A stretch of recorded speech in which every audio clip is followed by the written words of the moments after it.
Sebut saja, ini kecoa laut. Kecoa laut atau biasa disebut isopod raksasa adalah salah satu krustasea dan anggota keluarga isopod terbesar. Mereka hidup di laut, suatu tempat yang luas dan masih penuh misteri. Setidaknya, misteri di balik isopod raksasa sudah terkuak. Sepintas, isopod raksasa terlihat seperti serangga. Di Indonesia, makhluk tersebut dipanggil dengan nama kutu laut raksasa. Di luar negeri, isopod raksasa sering disebut kecoa laut. Kenyataannya, isopod raksasa adalah krustasea, bukan serangga. Krustasea adalah binatang air yang berkulit keras, seperti kepiting dan udang yang tidak disangka. Jadi si kecoa ini masih kerabat dengan udang kepiting. Dilansir Mental Floss, isopod raksasa adalah bottom dwellers, yang didefinisikan sebagai makhluk hidup yang tinggal di dasar perairan. Mereka hidup di kedalaman 170 meter zona sublitoral yang remang-remang, hingga 2000 meter zona batipelagis yang gelap gulita, bahkan bisa lebih dalam lagi. Isopod raksasa lebih menyukai lantai lumpur atau tanah liat yang dapat dimanfaatkan sebagai tempat bersembunyi dan tempat berlindung.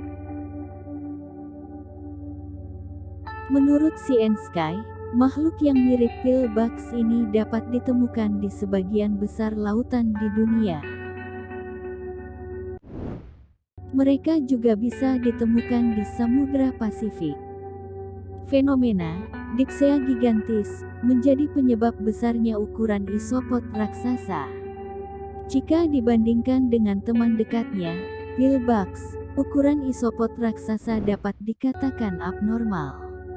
Umumnya, ukuran panjang makhluk dengan nama ilmiah Bathynomus gigantes berada di kisaran 19 hingga 36 cm.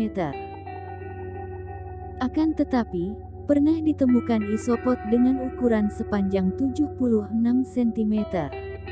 Penyebabnya adalah dipsi gigantisme atau gigantisme laut dalam, merupakan tendensi makhluk hidup laut dalam untuk tumbuh dengan ukuran yang jauh lebih besar daripada kerabatnya yang hidup di perairan dangkal.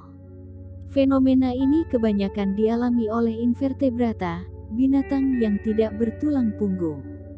Penyebab perbedaan ukuran masih jadi misteri.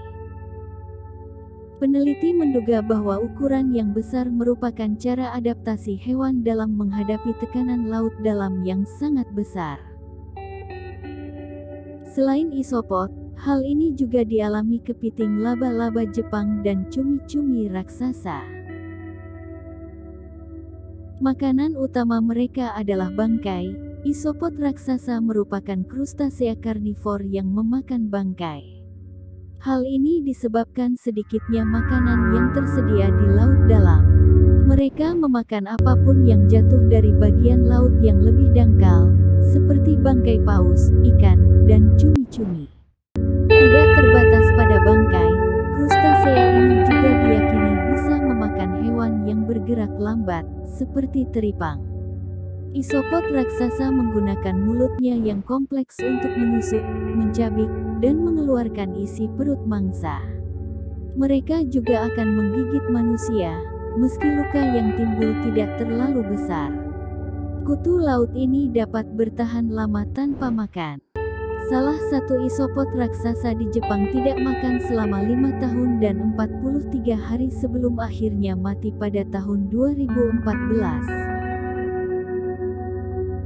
Teknik membela diri isopod sendiri, meringkuk jadi bola saat terancam, sama halnya dengan pillbugs merupakan jenis hewan yang meringkuk jadi bola saat terancam. Dan isopod raksasa juga meringkuk demi menjaga bagian bawah tubuh yang lunak. Mekanisme untuk berlindung ini juga digunakan untuk menjaga makanannya supaya tidak diambil oleh hewan lain.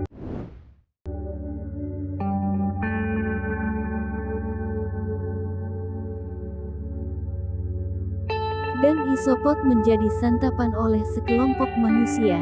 Kalau manusia bisa punya kemampuan dan keinginan untuk makan ikan buntal, tentu mereka juga bisa punya keinginan untuk mengonsumsi isopod. Di pecinan Yokohama, pernah menyediakan hidangan isopod untuk dimakan.